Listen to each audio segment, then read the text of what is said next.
کی رکھے. آئیے توبہ اور استغفار کے فائدے کیا ہوتے ہیں. اگر انسان توبہ کرتا ہے استغفار کرتا ہے تو کیا بینیفٹس اس کو ملتے ہیں اس چیز کے, وہ بھی ہم دیکھتے ہیں. چلیے آئیے. اللہ رب العزت سے جب ایک بندہ توبہ کرتا ہے استغفار کرتا ہے تو بہت سارے دنیا کے فائدے اور بہت سارے آخرت کے فائدے اٹھاتا ہے. یہ فائدوں کو میں اس لیے رکھ رہا ہوں جس کو فضائل کہتے ہیں. یہ فضائل جاننے سے انشاءاللہ عزیز ہمارے دل میں ایک جذبہ پیدا ہوگا توبہ اور استغفار کا. اور نہ صرف ہم اپنے گناہوں پر توبہ اور استغفار کریں گے جو کہ ہم بھول چکے ہیں توبہ اور استغفار اپنے گناہوں پر بھی, بلکہ ہم گناہوں کے علاوہ بھی توبہ اور استغفار کو اپنے زندگی کا معمول بنا لیں گے انشاءاللہ. تو آئیے کچھ فضائل دیکھتے ہیں توبہ کے. پہلا فائدہ توبہ کا وہ یہ ہے کہ جو لوگ توبہ کرتے ہیں اللہ سے اس کی طرف پلٹتے استغفار کرتے ہیں وہ اللہ کے محبوب ترین بندے ہیں, پسندیدہ لوگ ہیں. اور اللہ رب العزت قرآن میں فرماتا ہے سورہ بقرہ سورہ نمبر 2 آیت نمبر 222 میں اللہ فرماتا ہے اور کہتا ہے ان اللہ یحب التوابین و یحب المتطہرین. اللہ توبہ قبول کرنے والوں کو, رجوع کرنے والوں کو, گناہوں سے پلٹنے والوں کو اور پاکیزہ رہنے والوں کو, صاف ستھرے رہنے والوں کو پسند کرتا ہے. تو توبہ کرنے کا پہلا فائدہ اللہ کی محبت انسان کو حاصل ہوتی ہے اور اس کے محبوب بندوں میں اس کا شمار ہوتا ہے, اس لیے کہ اللہ محبوب کو رکھتا ہے, پسند کرتا ہے توبہ کرنے والوں. دوسرا فائدہ توبہ کرنے کا جو کہ انسان کو ملتا ہے وہ کیا ہے, اللہ اسے بخش دیتا ہے. توبہ کرنے والے کو اللہ بخش دیتا ہے, معاف کر دیتا ہے, اس کی خطاؤں کو درگزر کر دیتا ہے. اللہ رب العزت قرآن میں فرماتا ہے سورہ طٰہٰ سورہ نمبر 20 آیت نمبر 82 اللہ فرماتا ہے وَإِنِّي لَغَفَّارٌ لِمَن تَابَ وَآمَنَ وَعَمِلَ صَالِحًا ثُمَّ اهْتَدَىٰ. سن لیجئے کیا فرماتا ہے اللہ کہ میں جو ہے لوگوں کو معاف کرتا ہوں, لمن تابا, جو میری طرف رجوع کرتا ہے, جو میرے سے توبہ کرتا ہے میں اسے معاف کرتا ہوں, لیکن کنڈیشنل ہے میری معافی. پہلی شرط معافی کے لیے وہ آمنا, وہ ایمان والا ہو, وہ عمل صالحا, اور پھر نیک کام کرے توبہ کرنے کے بعد. اس کا ہرگز معلوم مطلب یہ نہیں کہ توبہ کر لیا مطلب نیا اکاؤنٹ کھولنے کی اجازت مل گئی مجھے اب گناہ کرنے کی. توبہ کرتا ہے ایمان والا انسان اور پھر نیک کام کرتا ہے تو اللہ رب العزت فرماتا ہے وَإِنِّي لَغَفَّارٌ لِمَن تَابَ, کہ ان لوگوں کی میں توبہ قبول کرتا ہوں جو مجھ سے توبہ کرتے ہیں اور انہیں معاف کر دیتا ہوں اور پھر وہ ایمان لائے اور نیک عمل پھر کرتے رہے اور اس معاملے پہ جم جائے, اس معاملے پر اڑ جائے. تیسرا فائدہ, چوتھا فائدہ اور پانچواں فائدہ چونکہ ایک ہی حدیث میں آتا ہے اس لیے میں ایک ساتھ رکھوں گا. تیسرا فائدہ توبہ کا ہے اللہ غم سے نجات دیتا ہے, پریشانیوں سے نجات دیتا ہے, مشکلوں سے نجات دیتا ہے. چوتھا فائدہ تنگ دستی دور کرتا ہے. سبحان اللہ, ہم نے سوچا بھی نہیں تھا توبہ استغفار کا تعلق تنگ دستی سے بھی ہو سکتا ہے, یا توبہ استغفار کرنے سے رزق میں کشادگی بھی آ سکتی ہے, مال و دولت میں فراوانی بھی ہو سکتی ہے. اس لیے کہ توبہ کرنے کا ایک فائدہ ہے تنگ دستی سے اللہ نجات دیتا ہے. اور پانچواں فائدہ توبہ کا معلوم آپ کو کیا ہے, ایسی جگہ سے روزی دیتا ہے جہاں سے سوچا بھی نہیں ہوگا. تنگ دستی بھی دور ہوتی ہے, غم بھی دور ہوتے ہیں, اور ایسی جگہ سے روزی ملتی ہے. روزی سمجھتے ہیں نا آپ, رزق ملتا ہے جہاں سے سوچا بھی نہیں ہوگا, گمان بھی نہیں کیا ہوگا, فہم میں بھی نہیں لایا ہوگا اس نے. آئیے حدیث اس طرح سے ابو داؤد کی روایت ہے, تینوں فائدے ایک ہی حدیث میں آتے ہیں. پہلا, جو شخص استغفار کو لازم پکڑ لیتا ہے, استغفار کو اپنے نفس سے لازم کر لیتا ہے, پکڑتا ہے, تو اللہ تعالیٰ اس کے لیے ہر غم سے نجات کا راستہ نکالتا ہے. ہر غم, سمجھتے ہیں آپ, آج کون سا ہے نا جو انسان ہے جو غم زدہ نہیں ہے, پریشان حال نہیں ہے, بتائیے مجھے. وہ کہہ سکتا ہے کہ مکمل طور 100% خوش ہوں. ہم تو ہر حال میں اللہ کا شکر تو ادا کرتے ہیں, لیکن کہیں نہ کہیں پریشانیاں ہیں ہمارے پاس. پریشانیوں کا حل توبہ اور استغفار. ہم نے تو کبھی سوچا ہی نہیں تھا کہ غم کا علاج بھی استغفار ہو سکتا ہے. ہر غم سے اللہ نجات دیتا ہے استغفار کی بنیاد پہ, اس کی فضیلت یہ ہے. دوسرا, ہر تنگ دستی سے کشادگی کی طرف لے آتا ہے, ہر قسم کی غربت اور تنگ دستی سے نکال کے کشادگی کی طرف لاتا ہے. اور تیسرا, صرف تنگ دستی اور تنگ دستی سے نکال کے کشادگی کی طرف نہیں لاتا ہے, ایسی جگہ سے روزی دیتا ہے جہاں سے اس نے گمان بھی نہ کیا ہو, سوچا بھی نہ ہو. یاد رکھیں, سوچا بھی نہ ہو. کیا فائدے ہیں استغفار اور توبہ کے. روزی میں برکت, ایسی جگہ سے روزی جہاں سے سوچا نہ ہوگا. ہر غم سے نجات. کوئی کہتا میرے گھر میں بیماری ہے, میں غم زدہ ہوں, استغفار کی کثرت کیجیے. کوئی کہہ رہا ہے مجھے تنگ دستی ہے, استغفار کی کثرت کیجیے. کوئی کہہ رہا ہے مجھے جو مال و دولت کی کمی ہے, استغفار کی کثرت کیجیے تو صحیح, آپ دیکھیے اللہ کیسی رل پل دیتا ہے. اور کوئی کہے مال و دولت تو ہے برکت نہیں ہے, استغفار کیجیے, اس لیے کہ اللہ نے مال و دولت کی برکت چھین لی نا آپ کی.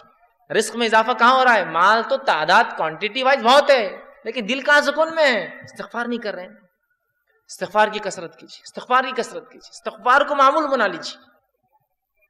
3 عظیم فائدے ایک ہی حدیث میں استغفار کے: غم سے نجات، تنگ دستی سے کشادگی کی طرف، اور ایسی جگہ سے روزی دیتا ہے جہاں سے سوچا بھی نہ ہوگا۔ اسی طرح غم سے نجات کے تعلق سے چھوٹا سا واقعہ رکھ دیتا ہوں صرف آپ کے سامنے، چونکہ ہمارے حالت میں ایسے واقعات ہوتے ہیں، ہمارے ماحول میں اس لیے رکھ رہا ہوں کہ نبی اکرم صلی اللہ علیہ وسلم کے پاس ایک صحابہ اور ایک صحابی آئے جن کے بیٹے کو گرفتار دشمنوں نے پکڑ لیا، اور نہ صرف پکڑا، خبر ملی کہ بہت مضبوط زنجیروں کے اندر اس کے پیر باندھ دیے۔ وہ آئے اور کہا اللہ کے رسول صلی اللہ علیہ وسلم، دشمنوں نے جو ہے ہمارے بچے کو پکڑ لیا ہے، آپ کچھ بتائیے کیا کیا جائے، کیا کرا جائے کہ ہمارا جو ہے بچہ واپس آ جائے، میرا بیٹا جو ہے واپس آ جائے، وہ ماں اور باپ دونوں آئے۔ اللہ کے رسول صلی اللہ علیہ وسلم نے کہا استغفار کی کثرت کرو، استغفار کرو۔ وہ کہتے ہیں کہ وہ دونوں گھر گئے، استغفار کی خوب کثرت کی، اور ان کے بیٹے کہتے ہیں کہ جب میں بیڑیوں میں جکڑا تھا، اچانک ایسا ہوا کہ میری پیروں کی دونوں بیڑیاں ٹوٹ گئی، اچانک رات میں دونوں بیڑیاں ٹوٹ گئی۔ جب بیڑیاں ٹوٹ گئی تو میں پریشان ہو گئی، یہ کیا ہوا؟ لوہے کی زنجیریں تھی وہ بیڑیاں بولتے ہیں لوہے کی موٹی موٹی زنجیروں میں جب قیدی کو قید کیا جاتا ہے جو آسانی سے نہیں ٹوٹتی، یاد رکھیے، ٹوٹ گئی۔ میں پریشان ہوا اور ایک اونٹ میں نے پکڑا، ایک اونٹنی میں نے لی، اس پر سوار ہوا اور بھاگنے لگا۔ جب میں اس اونٹنی پر بیٹھ کر بھاگنے لگا تو سارے اونٹ باڑے کے نکل کے میرے پیچھے بھاگنے لگے۔ اب چونکہ مجھے تو جان بچانے تھی، میں نکل گیا اور پورے اونٹ بھی پیچھے بھاگنے لگے۔ اور اس کے بعد وہ اپنے گھر آئے، والدین خوش ہو اٹھے، والدین سے ملاقات کی اور اللہ کے رسول کے پاس اس بچے کو لے کر، اللہ کے رسول ہمارا بیٹا گھر واپس آ گیا ہے، استغفار کی برکت دیکھی، بچہ واپس آ گیا۔ ہر غم تھا نا بیٹے کے گمنے کا، اللہ نجات دے دی، بیٹا واپس دے دیا۔ پھر کہا اللہ کے رسول اب یہ اونٹوں کا کیا کرے؟ چونکہ بھاگنے کے لیے میں نے دشمن کی اونٹنی لے لی تھی نا، جان بچانے کے لیے جو اونٹنی لی گئی تھی ان کی نہیں تھی، دشمن کی تھی۔ اور کہا وہ ایک نہیں، وہ اونٹنی کی وجہ سے کئی اونٹ پیچھے آ گئے میرے۔ تو اللہ کے رسول نے کہا یہ رزق ہے جو اللہ نے تمہیں دیا بغیر سوچے کہ، مطلب ایسی جگہ سے دیا جو تم استعمال کرو ان اونٹنیوں کو اور ان اونٹوں کو، اور ان کو سارے اونٹ دے دی۔ دیکھیے نا، ایک تو نجات ملی استغفار سے، اور دوسرا رزق بھی مل گیا جہاں سے سوچا بھی نہیں تھا، دشمن کا رزق، مطلب دشمن کے پاس کی چیز گھر آ گئی اپنے۔ کتنے فائدے نا استغفار کی۔ آئیے استغفار کے اور فائدے سن لیجیے۔ 6واں 7واں 8واں 9واں فائدہ ایک ہی آیت کے اندر آتا ہے، اس لیے 4 فائدے رکھ رہا ہوں۔ 6واں فائدہ، بہترین اللہ موسلا دار بارش برساتا ہے استغفار کی کثرت سے۔ اسی طرح مال میں اضافہ کرتا ہے اللہ جو ہے استغفار کی کثرت سے اور توبہ کی کثرت سے۔ اولاد میں ترقی دیتا ہے اللہ استغفار اور توبہ کی کثرت سے، اور باغات اور نہریں نکال دیتا ہے، رزق کے ذریعے بنا دیتا ہے استغفار کی کثرت سے۔ اللہ رب العزت نے سورہ نوح سورہ نمبر 71 آیت نمبر 10 11 اور 12 میں فرمایا اور کہا، نوح علیہ السلام نے اپنی قوم کو دعوت دی، اور دعوت دیتے وقت وہ انہیں کیا کہہ رہے سنیے، وہ کہتے ہیں قُلْتُ اسْتَغْفِرُوا رَبَّكُمْ إِنَّهُ كَانَ غَفَّارًا، اے میری قوم اپنے رب سے استغفار کرو اپنے گناہوں کے لیے، تم شرک جیسی برے جرم میں جو ہے پھنسے ہوئے ہو، اپنے رب سے معافی مانگو جو إِنَّهُ كَانَ غَفَّارًا، تمہارا رب ہمارا رب ضرور ہمیں معاف کرے گا اس گناہ کے لیے بھی اور تمام چیزوں کے لیے۔ يُرْسِلِ السَّمَاءَ عَلَيْكُمْ مِدْرَارًا، اور جب تم توبہ کرو گے تو آسمان سے موسلا دھار بارش برسائیں گا جو نفع بخش ہوتی ہے، نقصان دہ نہیں ہوتی۔ یرسل السماء علیکم مدرارا، کس وجہ سے؟ ایمان لانے کے بعد اگر استغفار کرو گے تو آسمان سے بہترین موسلادھار بارش برسائیں گا۔ پھر فرمایا وَيُمْدِدْكُمْ بِأَمْوَالٍ وَبَنِينَ، اور تمہیں مال میں، دیکھیے مال کا سیدھا لفظ ہے، رزق کا لفظ ہے، رزق میں مال اولاد سب آتا ہے۔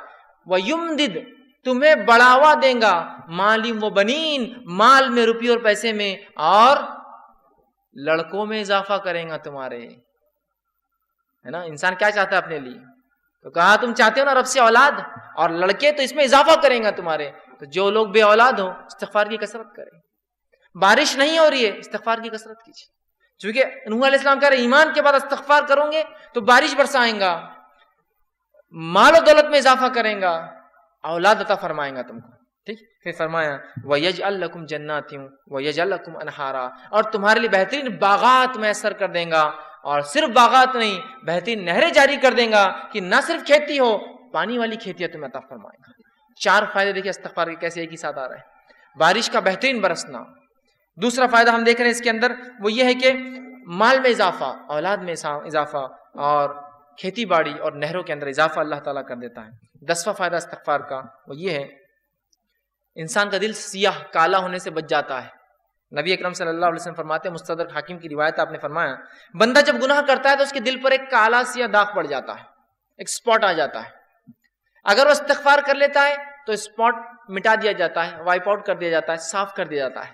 لیکن اگر وہ توبہ اور استغفار نہیں کرتا تو داغ بڑھتا جاتا ہے، بڑھتا جاتا ہے، بڑھتا جاتا ہے، حتیٰ کہ اس کا پورا دل کالا ہو جاتا ہے. یاد رکھیے. تو اگر انسان توبہ استغفار کرتا ہے تو دل صاف ہو جاتے ہیں، وہ دھبا دل سے نکل جاتا ہے جو گناہ کی وجہ سے لگ جاتا ہے دلوں کے اوپر.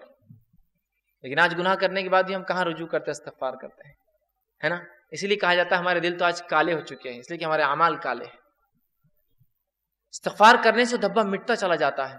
گناہ ہوئے استغفار کیجیے، توبہ کیجیے، دھبا مٹ جائیں گا. تو دل کالے ہونے سے بچ جاتا ہے، اور جب استغفار کرتا ہے تو دل چمکا دیا جاتا ہے، صاف کر دیا جاتا ہے. اسی طرح 11واں فائدہ توبہ اور استغفار کا وہ یہ ہے کہ توبہ اور استغفار سے کتنا ہی گناہ، بڑا گناہ کیوں نہ اللہ معاف کر دیتا ہے. توبہ اور استغفار جب انسان کرتا ہے نا، کتنا ہی بڑا گناہ آپ نے اور ہم نے کیوں نہ کیا ہو، اللہ معاف کر. کتنا ہی بڑا، اور سب سے بڑا دنیا میں گناہ کون سا ہے؟ اللہ کے ساتھ شرک کرنا. اگر شرک کرنے والا بھی توبہ کرے سچی، تو سچی توبہ کے بعد اللہ اس کے شرک کو بھی معاف کر دیتا ہے، زنا کو بھی معاف کر دیتا ہے، کفر کو بھی معاف کر دیتا ہے، نفاق کو بھی معاف کر دیتا ہے، ہر قسم کے گناہ کو معاف کر دیتا ہے. اور نماز اگر چھوڑتا ہے، تارک الصلاۃ ہے، نماز چھوڑنے والا، تو اس کے گناہ معاف ہو جائیں گے. لیکن توبہ سچی ہو، اور توبہ کی شرائط میں بہرحال انشاءاللہ آگے آؤں گا. لیکن جو بات آیت گزری آگے وہ یہ ہے کہ ایمان لانے کے بعد عمل صالح پڑ جائے. یہ توبہ کی شرائط ہے. ورنہ یہ نہیں کہ توبہ کر لی اور اگلا گناہ کرنا پھر شروع کر دیا. گناہ کرنے سے ہر گناہ کی معافی، توبہ کرنے سے ہر گناہ کی معافی ملتی ہے. ہر گناہ کی شرط یہ ہے کہ موت سے پہلے یا قیامت کی کوئی بڑی علامت آنے سے پہلے یہ کر لیا جائے، موت سے پہلے. اس لیے کہ آپ نے حدیث فرمایا جب خرخراہٹ کی آواز گلے میں شروع ہوتی نا، نزات کی حالت، موت سے قریب خر آواز آتی ہے گلے سے، انسان مرنے کے قریب ہوتا ہے، تو تب کی گئی توبہ قبول نہیں ہوتی ہے. اس لیے کہ فرعون نے بھی توبہ کی تھی جب وہ غرق ہو رہا تھا. صحیح بخاری کی روایت، غرق ہو رہا تھا، موت دیکھ چکا تھا، توبہ کی، اللہ نے توبہ قبول نہیں کی اور ڈوب کو مارا گیا. کیوں؟ تو ڈوبتے وقت کہا میں ایمان لایا موسیٰ اور ہارون کے رب پر، کام نہیں آئی لیکن توبہ. تو اس سے پہلے کہ موت آئے توبہ کر لے، یا کوئی علامت آ جائے قیامت کی، توبہ ضروری یاد رکھیے.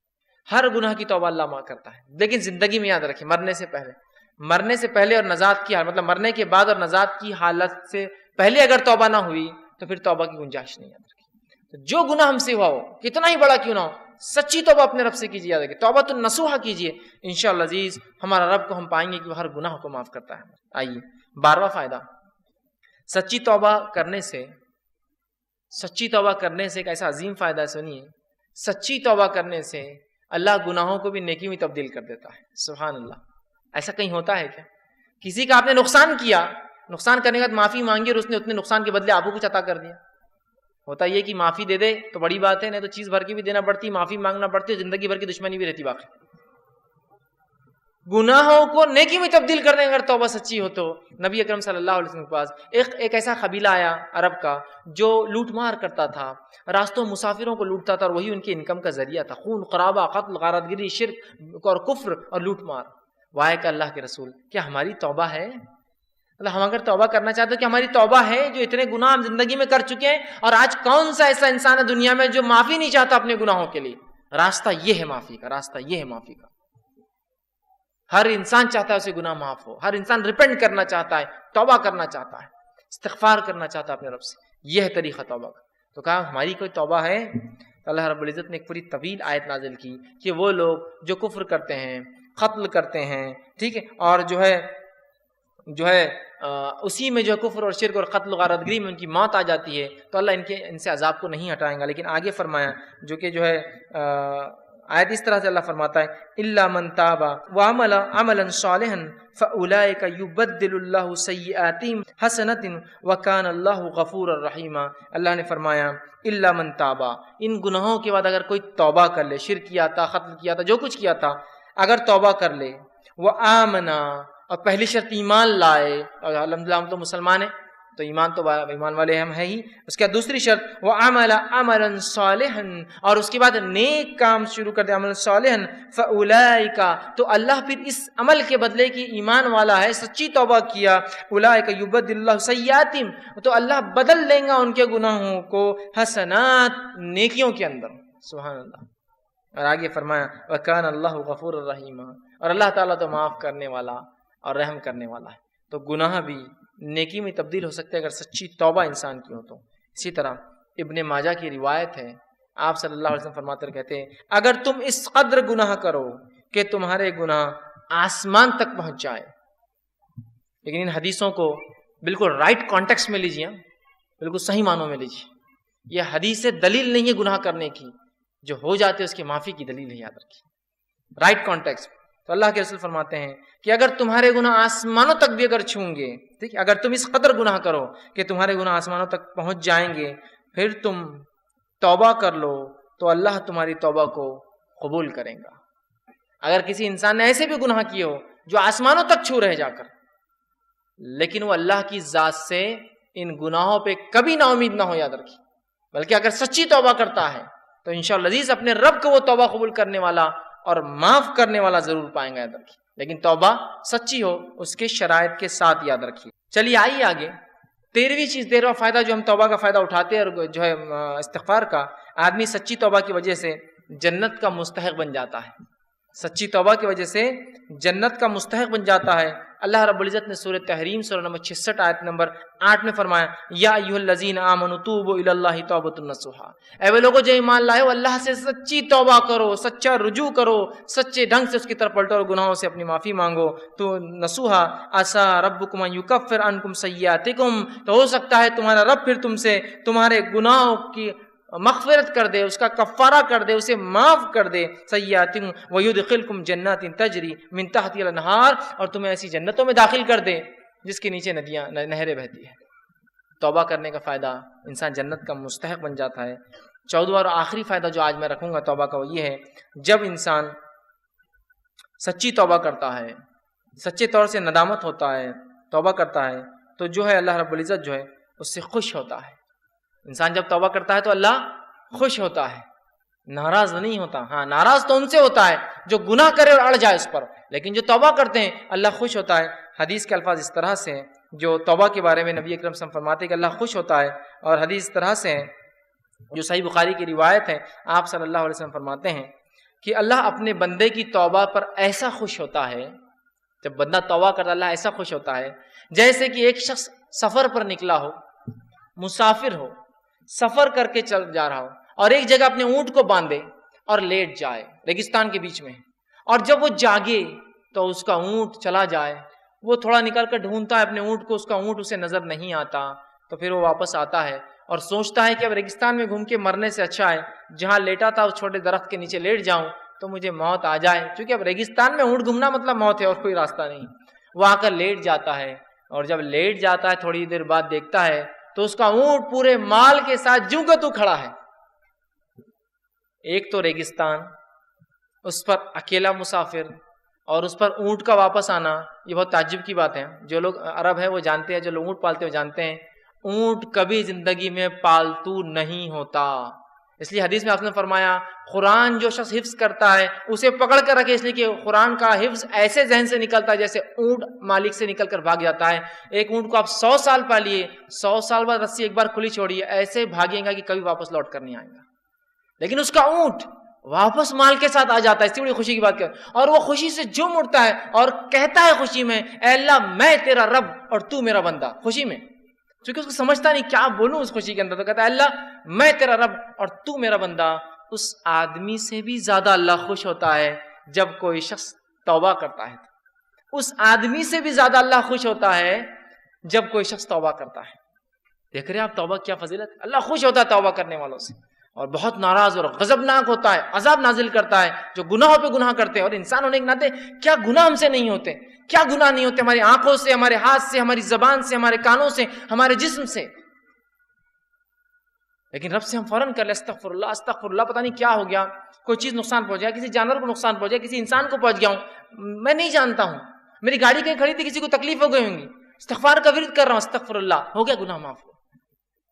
آئندہ وہ غلطی نہیں کرنا چاہیے، لیکن انون ہم کو نہیں پتا ہم سے کیا ہو رہا ہے، کتنی خطائیں غلطیاں ہو جاتی، بس ورد کرتے رہیے، اپنے ایک معمول بنا لے ہم. تو آپ صلی اللہ علیہ وسلم فرماتے اس سے زیادہ اللہ خوش ہوتا ہے اس آدمی سے جب کوئی انسان اپنے رب کی طرف رجوع کرتا ہے اور توبہ کرتا ہے، پلٹتا ہے، گناہوں سے معافی مانگتا ہے. ابن القیم رحمہ اللہ جو ہے کتاب ہے ان کی لکھی ہوئی مدراج سالکین، اس کے اندر بہت اچھی بات نقل کرتے ہیں. انشاءاللہ اس کتاب کا میں پورا وہ پریفیس وہ جملہ آپ کے سامنے نقل کرتا ہوں. وہ لکھتے ہیں اور کہتے ہیں توبہ کے بارے میں کہ توبہ ہی دین کی حقیقت ہے. وہ لکھتے ہیں اور کہتے ہیں، فرماتے ہیں، آپ نے فرمایا اور کہا، فرماتے ہیں کہ دین اسلام کی حقیقت، توبہ دین اسلام کی حقیقت ہے ہے اور سارے کام، سارا دین توبہ میں داخل ہے۔ توبہ اتنی اہم چیز ہے کہ سارے کام اور سارا دین توبہ میں داخل ہے۔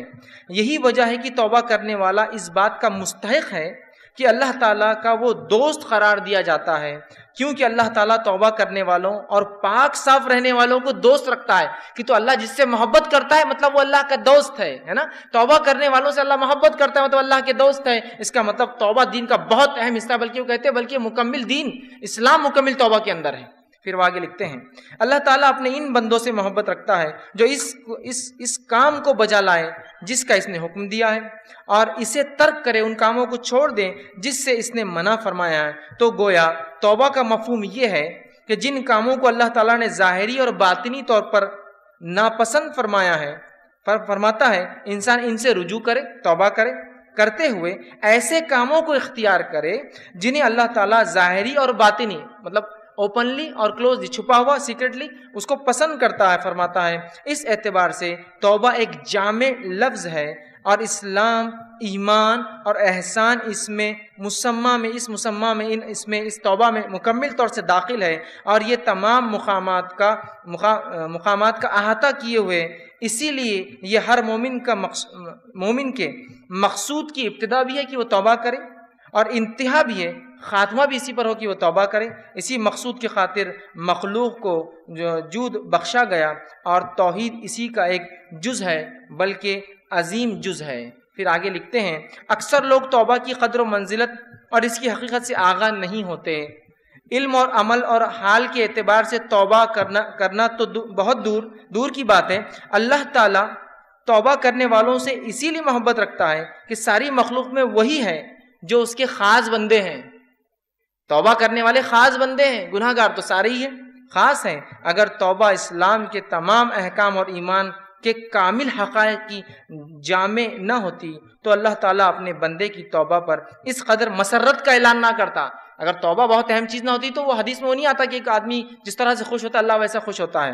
اعلان اظہار نہ فرماتا تمام مقامات، وہ احوال جن کے بارے میں لوگ گفتگو کرتے ہیں، وہ سب توبہ ہی کی تفصیلات اور اس کی آثار اور اسی کے نتائج ہیں۔ تو توبہ کے بارے میں کتنی پیاری بات لکھتے ہیں کہ ہر چیز کا تعلق کہتے دین اور اسلام کا توبہ سے ہے۔ اب آئیے توبہ کی کنڈیشنز کیا ہیں، شرائط